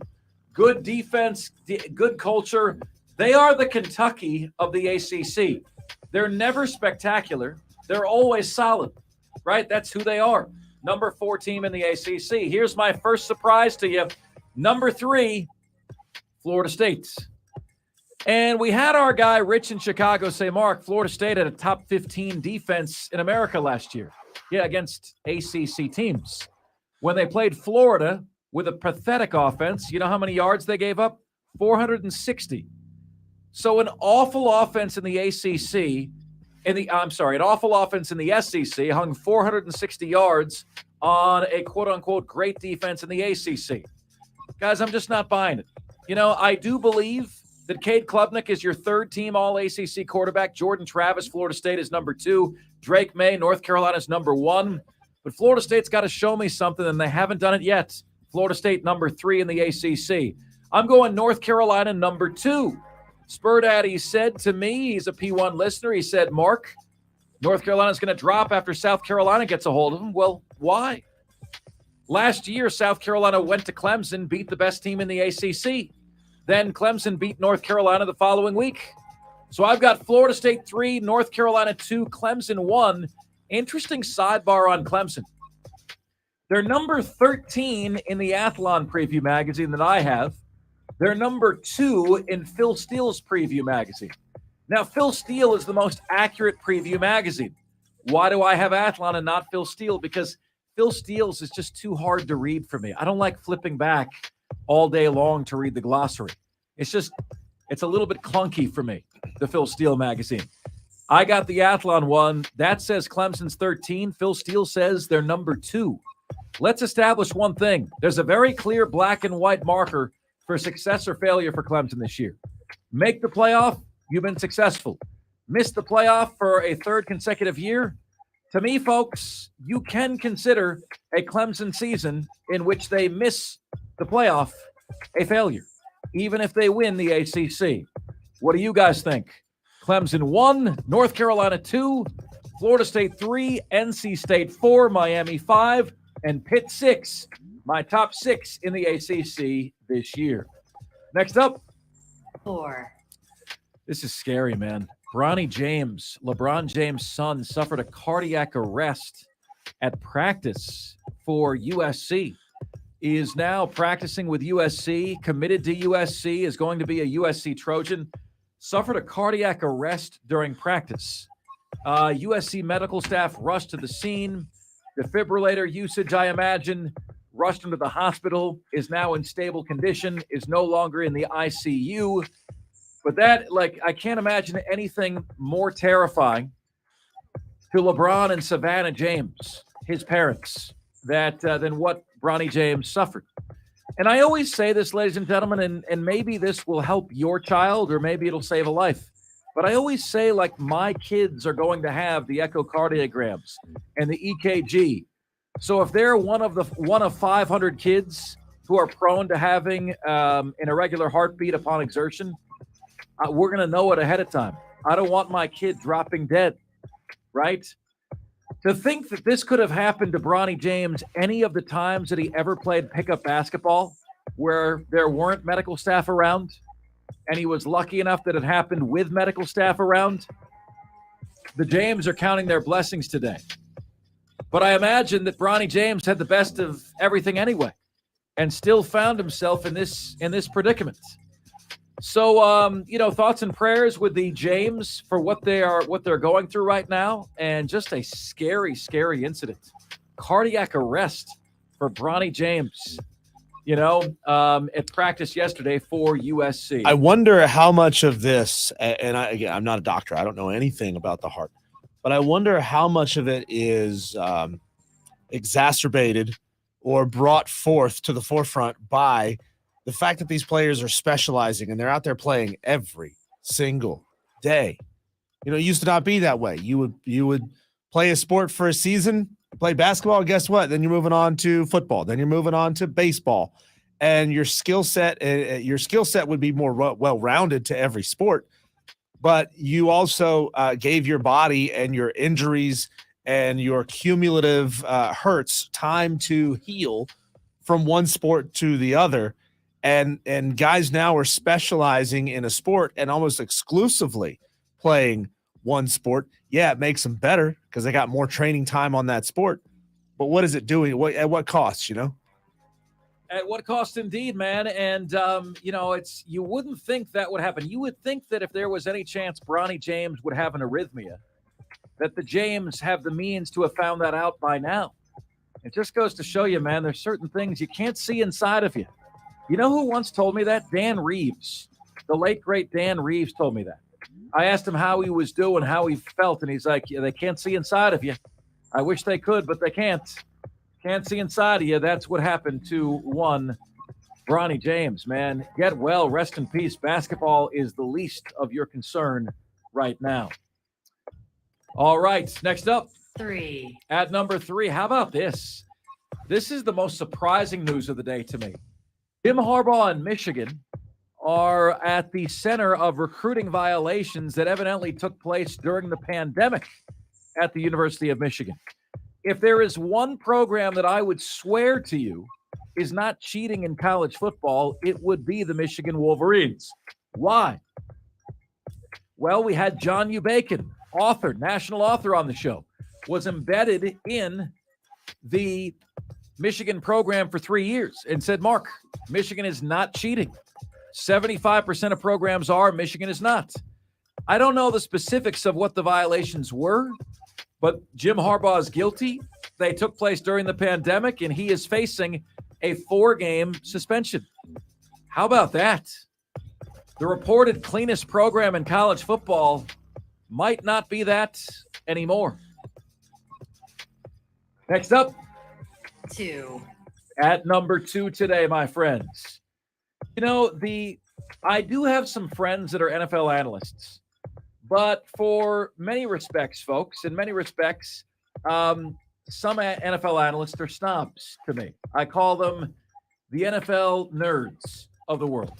And they say things like QB wins are not a stat. What does that mean?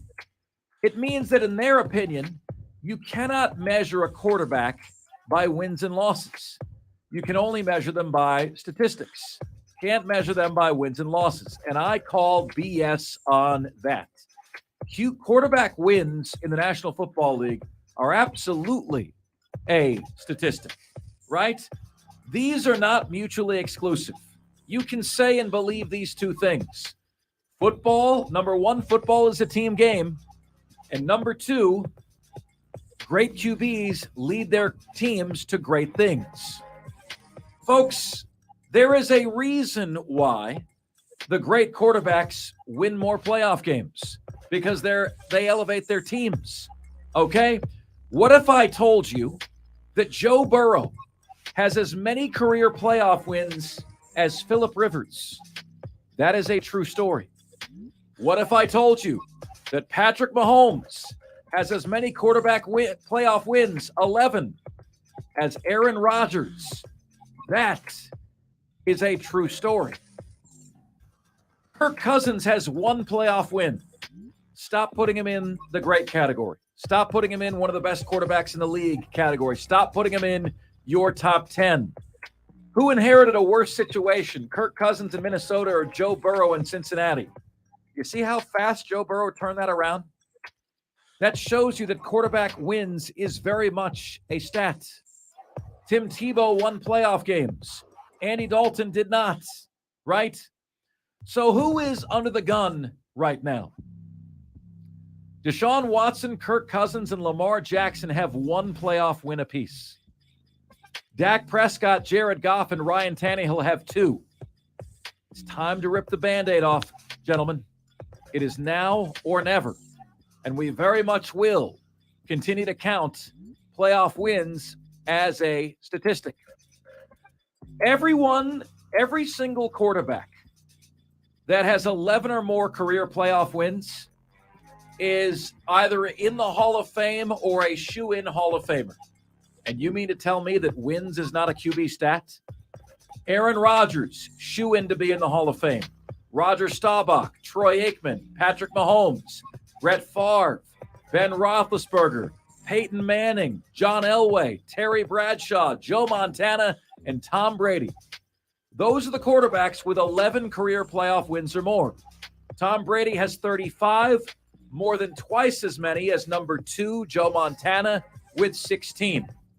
We've had some people ask us about Drew Brees, who has 9, Eli Manning, who has 8, Brad Johnson, who has 4.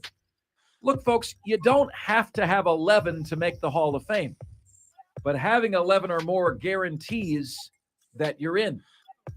What does it tell you that Patrick Mahomes has the same number of playoff wins that Aaron Rodgers does? Patrick Mahomes is a leader. He's better than Aaron Rodgers. He leads his team to wins. He elevates their play. Aaron Rodgers points the finger of blame anywhere but himself.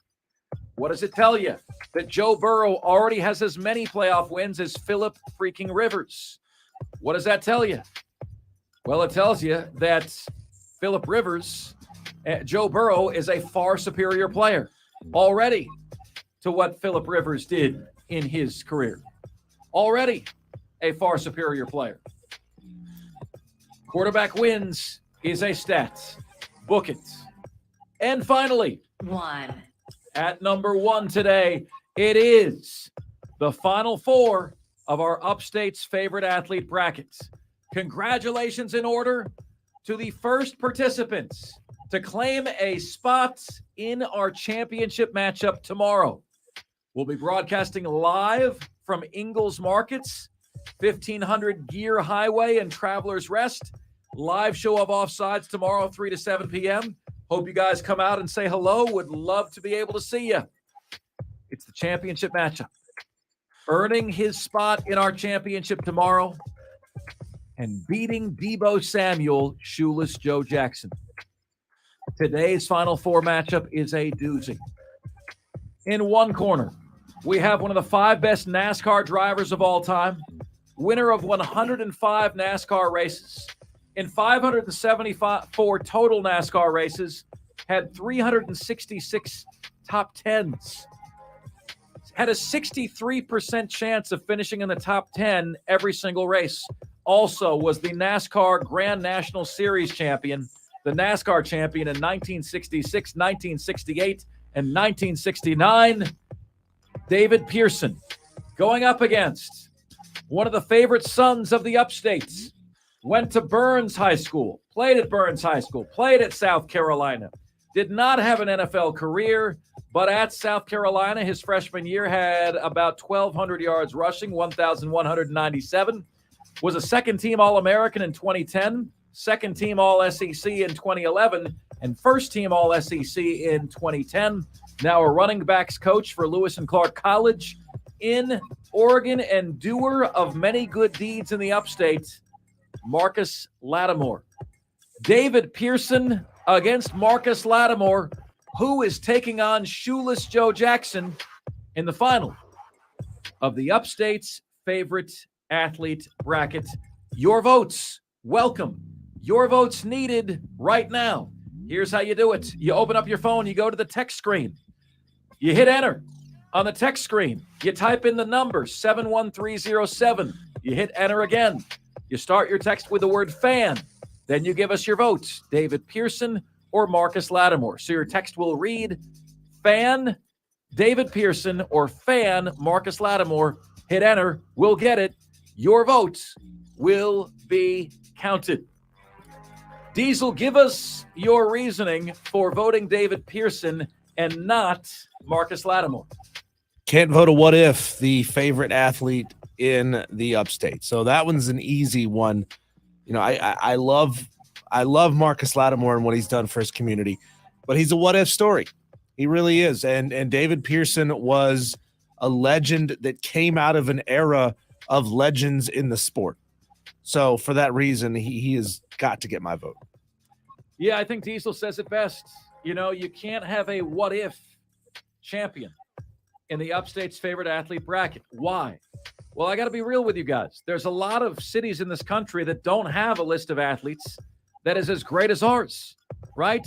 Many places don't have a list like this, okay? You've got a list where you have Hall of Famers. Jim Rice, Hall of Famer. Shoeless Joe Jackson should be Hall of Famer. David Pearson, Hall of Famer. There's a reason these guys are still alive, right? There's no what ifs involved in them. So anyway, my friends, what is your vote? Is it David Pearson or is it Marcus Lattimore? And those are today's top 5 at 5. Now it's your chance to chime in, which you can do at 844-FAN-PHONE. That's 844-326-3663. The text line is there for you at 71307. Just start your text with the word fan, and away you go on the show. You can get to us on Facebook, on Twitter or X, or YouTube, on any of the above. At The Fan Upstate, please like us on Facebook, follow us on Twitter, and subscribe to us on YouTube. We would love to have you. Please hit that subscribe button on YouTube if you have not already. YouTube page growing by leaps and bounds. And finally, email. You guys can all email the show. Marc Ryan, that is M-A-R-C Ryan, at thefanupstate.com. All the different ways you can get in touch with us here on the most interactive sports radio show anywhere. Texter says, see, this is the kind of stuff that I just don't have patience for. Bronny got the COVID shot. So a texter said. Well, folks, how about this? All right, how about this? Elon Musk said we cannot ascribe everything to the vaccine, but by the same token, we cannot ascribe nothing. Myocarditis is a known side effect. The only question is whether it is rare or common. Elon Musk now owns Twitter. The very people that work for Elon Musk fact-checked his own tweet, okay? And they said it is now known, according to science, that the incidence of myocarditis is much higher from COVID infection than it is from COVID vaccine. Folks, of course, bad things can happen to you when you have the COVID vaccine. Why? Because you're getting a piece of the illness. You're getting a piece of the virus. But the incidence of myocarditis is far higher if you get COVID than if you get the vaccine. Do you want the facts or do you want your false narratives? You want your conspiracy theories? You tell me. 71307 on the text line is where you can get to us. David Pearson. Vote for David Pearson. Vote for David Pearson. Vote for Marcus Lattimore. Vote for Marcus Lattimore. Marcus Lattimore got a vote from somebody called Tiger Norm. Wow. Vote for David Pearson. Vote for Marcus Lattimore. Vote for David Pearson. Vote for David Pearson. Vote for David Pearson. In fact, Texter says, hey, fellas, still enjoy listening to the show. Great to hear from you, my man. Texter says, Mark, I had a blast in Houston. Hands down the best Mexican food I've had. And good Lord, how I love those feeder roads. Yes, sir, the feeder roads. Yes. Man, I'm so glad to hear that, buddy. I am sorry I did not give you better recommendations. Sorry about that. You did email me. Thank you so much for going, though, and I'm glad you had a great time. Texter says, David Pearson. Texter says, Marcus Lattimore, by your own words, it's the favorite athlete of the upstate. Doesn't matter if they had a pro career or not.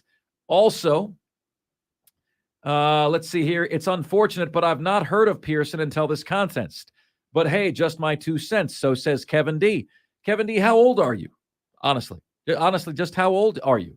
I never heard of David Pearson before we started taking nominations, but it didn't matter that I didn't hear of him. I became educated.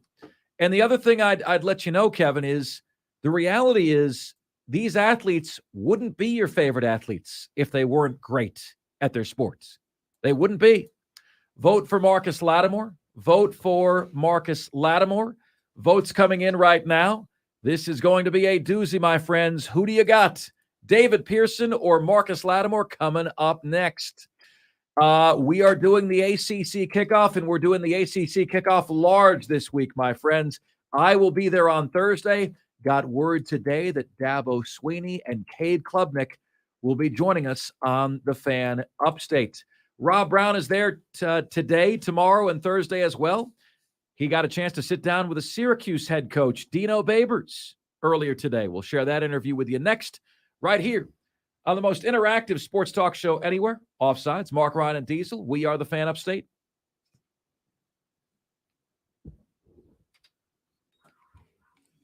Stream, you guys were awesome today. Man, we kept looking up and seeing 9, 10, 11, 12, 13 people in the stream. That's what we love to see. We want to see this thing grow to 15, 16, 20 people in the stream.